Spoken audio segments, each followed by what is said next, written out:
Let's replace the battery on this Pokemon Blue, because the battery, well, we'll take a look at it, but I believe the battery is weak. Not dead, but in need of a replacement before I give this away.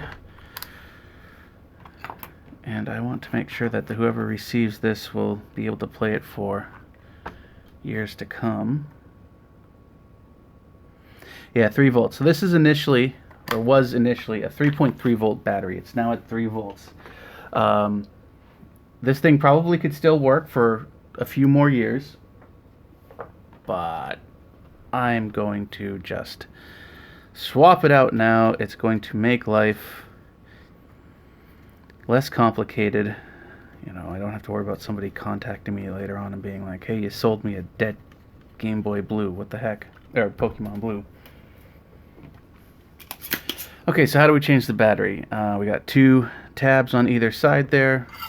The way I'm going to do this is I'm going to grab some tweezers here to hold on to one side while I apply heat to the pad, and it lifts right up.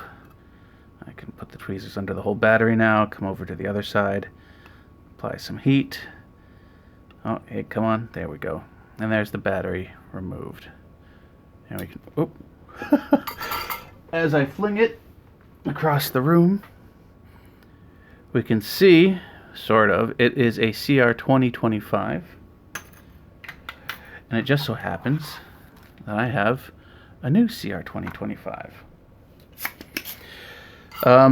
The security bit I use to open the cartridge and the batteries, I bought both of them off of Amazon for not a lot of money. The Game Boy bit came in a pair with a bit for NES cartridges as well. So if I ever need to replace a save game in like a Zelda or something, although I don't have a Zelda, which is a shame. Alright, so I should be able to just slap that back in like so.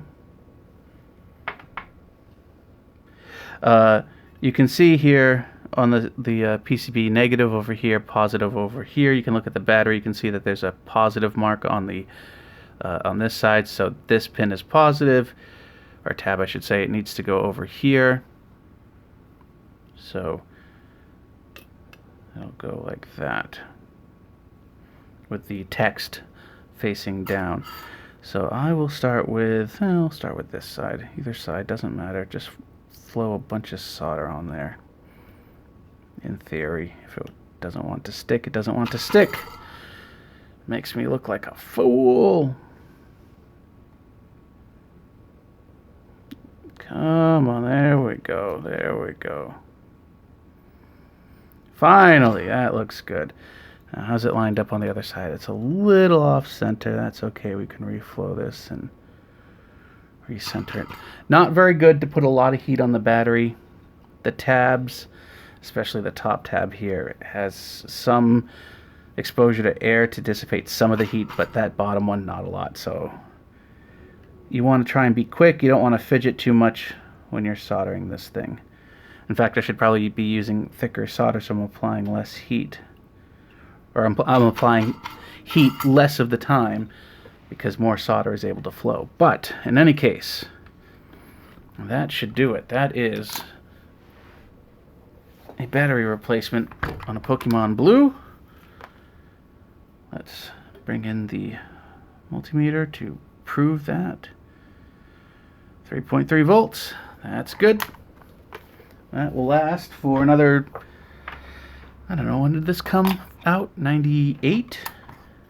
So another 20 years. This should be good to go. Is that for something else? The cartridges are pretty cool. I love the slip or the slide design here. So the top goes back on off center a little bit here, and then it slides into place. So even without the screw, it doesn't come off. That's a nice little design.